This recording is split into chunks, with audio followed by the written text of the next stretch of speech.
नमस्कार, मैं डॉक्टर दीपा रावत, आप सबकी होम्योपैथिक विशेषज्ञ। हाइपरटेंशन की सीरीज़ को आगे बढ़ाते हुए आज हम हाइपरटेंशन कॉजेज़ के बारे में बात करेंगे। अब हाइपरटेंशन होता क्या है ये तो हम सबको पता चल गया है कि नॉर्मल बीपी से ज़्यादा आना, यानी कि 130/80 से ज़्यादा अगर आपका बीपी जाता है तो वो हाइपरटेंशन है।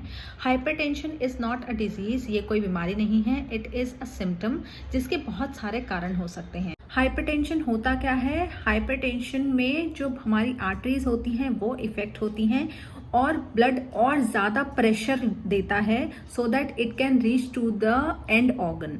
जैसे अगर हमारी फिंगर टिप्स तक हार्ट को पंप करना है ब्लड को, तो आर्टरीज इतनी ज़्यादा हार्ड हो चुकी हैं या इतनी ज़्यादा छोटी हो चुकी हैं, पतली हो चुकी हैं कि उसमें से अब ब्लड आगे नॉर्मल प्रेशर से नहीं जा सकता।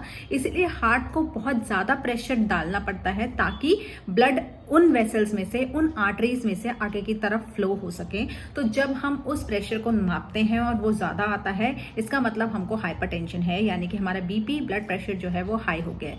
आपने कभी देखा होगा अगर पाइप जो है बीच में से दब रहा है तो उसको ज़्यादा प्रेशर से पानी को आना पड़ेगा, तभी वो अपने एंड जो उसकी जगह है वहाँ तक पहुँच पाएगा। तो इसी तरह से हमारे ब्लड में हार्ट भी एक पंप की तरह काम करता है, जो हमारे अदर ऑर्गन्स, हमारी स्किन, हमारे पैर, हाथ, फेस तक ब्लड लेके जाने के लिए एक प्रेशर एक्सर्ट करने की ज़रूरत है।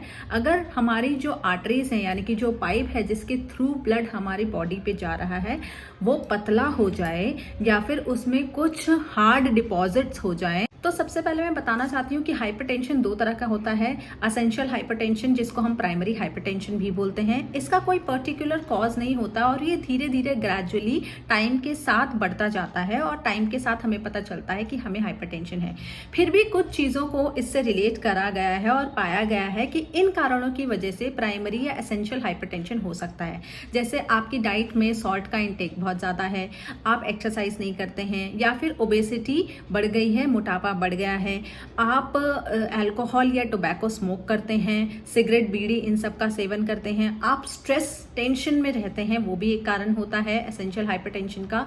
आपकी फैमिली हिस्ट्री में हाइपरटेंशन रही है, मम्मी पापा, दादा दादी, नाना नानी किसी को रहा है, वो भी एक कारण होता है। एज फैक्टर भी एक कारण होता है। इन चीज़ों को एसेंशियल हाइपरटेंशन से रिलेट किया गया है।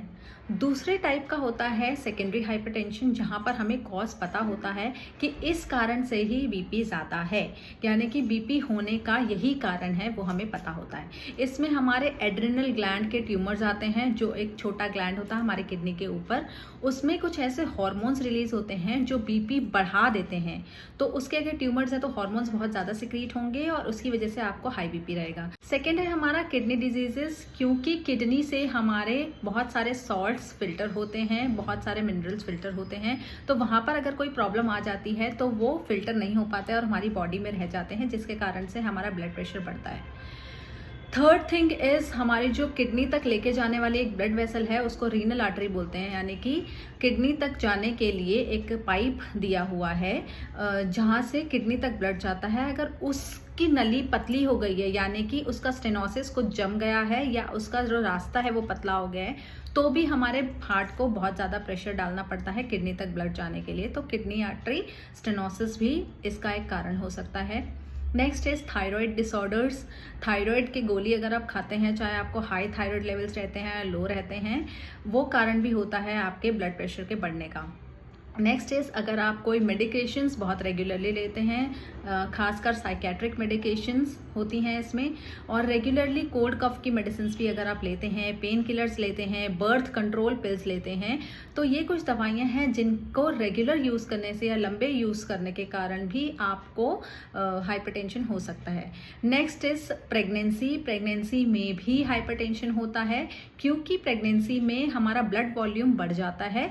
इस कारण से प्रेगनेंसी इंड्यूस्ड हाइपरटेंशन, जिसको जेस्टेशनल हाइपरटेंशन भी कहते हैं, ये अक्सर प्रेगनेंसी जब टर्मिनेट हो जाती है, बेबी बॉर्न हो जाता है, उसके 1 से 2 महीने बाद ठीक हो जाता है। नेक्स्ट इज कुछ लोगों को ड्रग अब्यूज की आदत होती है, जैसे कोकेन, हीरोइन या कोई और ड्रग वो लेते हैं, तो उनमें भी हाइपरटेंशन हो जाता है। ये हो गए 2 टाइप के हाइपरटेंशन। प्राइमरी हाइपरटेंशन, जिसका कॉज डेफिनेटली ये है, हमें पता नहीं है, और वो धीरे धीरे करके डेवलप होता है। दूसरा है सेकेंडरी हाइपरटेंशन, जिसमें हमें कॉजेज़ का पक्का पता है और वो सडनली डेवलप होता है। जैसे ही ये डिजीज़ आने लगती है उसका इफेक्ट है हाइपरटेंशन या उसके कॉन्सिक्वेंसेस हैं हाइपरटेंशन। तो ये हो गया causes of hypertension. Next video में हम बात करेंगे रिस्क फैक्टर्स के बारे में। तब तक के लिए धन्यवाद।